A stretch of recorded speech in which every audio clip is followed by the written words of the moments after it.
On n'ira pas maintenant dans le patrimoine, mais plutôt dans l'histoire. Donc, ça se rejoint quand même un peu. C'est qu'il y a un récent sondage de la firme Research qui montre qu'une majorité de Canadiens se disent prêts à revoir le système de justice pour y réinsérer la peine capitale. 54 donc. Ça monte jusqu'à 62 en Alberta. Au Québec, c'est moindre, mais tout de même à 43 Pour en parler, évidemment, de cette question, on a au bout du fil notre avocat, docteur en droit, politicologue et chroniqueur à C'est jamais pareil, Frédéric Bérard. Bonjour, Frédéric. Bonjour Julie.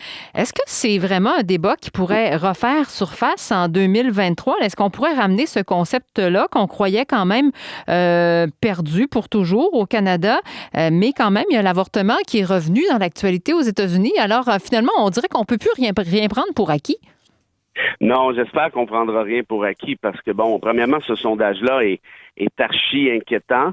Ça fait beaucoup de gens en faveur de la peine capitale. Tu auras compris que je suis, à titre personnel, absolument contre.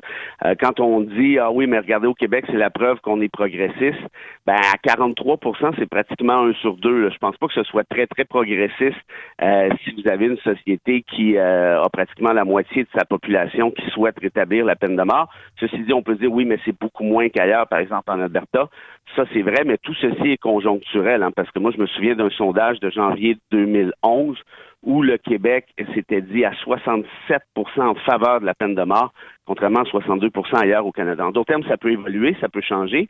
Et quel est le danger en rapport à ça? Ben, c'est quand tu ramènes comme politicien ces questions-là à l'avant-plan. Hein, c'est un peu comme si tu fournissais des allumettes alors qu'on patauge là, dans une espèce de marée d'essence essentiellement. N'importe qui peut enflammer ce genre de débat-là très aisément. Donc, ça prendrait simplement un politicien irresponsable pour relancer la question et pour l'application concrète hein, d'un point de vue juridique, d'un point de vue constitutionnel, comment ceci se ferait. Julien, on en parlait avec toi parce qu'il était question de l'avortement, mais ce serait la même chose, mais cette fois pour la peine de mort, c'est-à-dire en utilisant la peine de mort, la disposition dérogatoire qui peut suspendre le droit à la liberté, à la vie et à la sécurité en un seul claquement de doigts.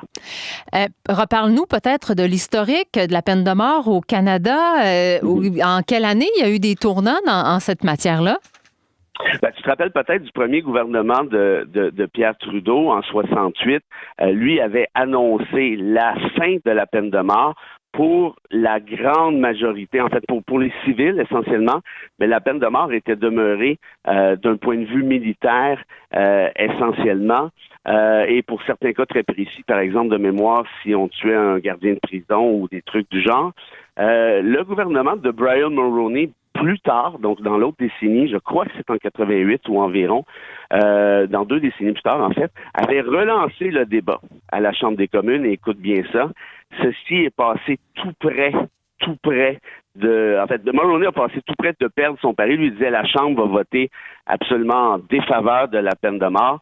Or, il a lancé donc l'espèce de pavé dans la mare et il est passé de mémoire de 14-15 votes près, et ce qui aurait fait en sorte que la peine de mort aurait dû être réinstallée. Donc, en d'autres termes, on ne joue pas avec ce genre d'éléments-là. Et par la suite, vers la fin des années 90, le gouvernement Jean Chrétien a aboli ce qui restait de la peine de mort, notamment d'un point de vue militaire, là, devant les cours martiales et ainsi de suite. Donc, en d'autres termes, aujourd'hui, cette peine de mort-là n'existe plus au Canada.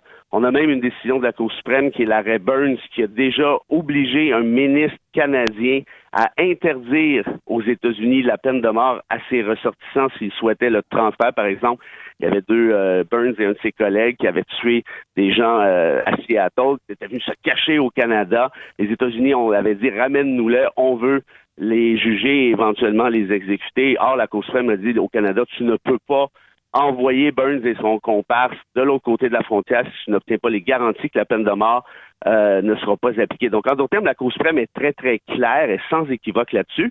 Reste qu'avec la dérogatoire, on peut faire fi, justement, des droits fondamentaux et la Cour suprême ne pourra rien dire. Tu nous parlais de conjoncture tout à l'heure. Qu'est-ce que tu veux dire par conjoncture? Est-ce que ça signifie, par exemple, qu'un événement important dans l'actualité pourrait faire basculer l'opinion publique et donc inciter les gouvernements à ramener cette idée sur la table?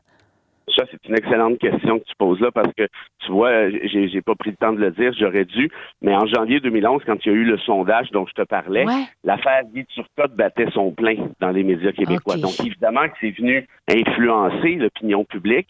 Et quand je parle de conjecture, il faudrait voir quel politicien sera au pouvoir dans X années. Est-ce que c'est un Pierre Poilievre qui, on le sait, est très près des États-Unis, par exemple?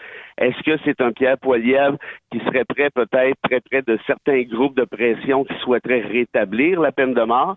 Sachant que les sondages sont ce qu'ils sont, ceci ne serait pas très difficile, législativement parlant, politiquement parlant, et je me répète encore, mais avec cette dérogatoire-là, on passerait tout juste à côté du pouvoir judiciaire en lui saluant, en le saluant bien bas, et que celui-ci pourra absolument rien faire à ce moment-là. Fort intéressant. Merci beaucoup, Frédéric Bérard. C'est moi qui te remercie. À bientôt. Alors, c'était Frédéric Bérard, avocat, docteur en droit, politicologue et chroniqueur dans C'est jamais pareil.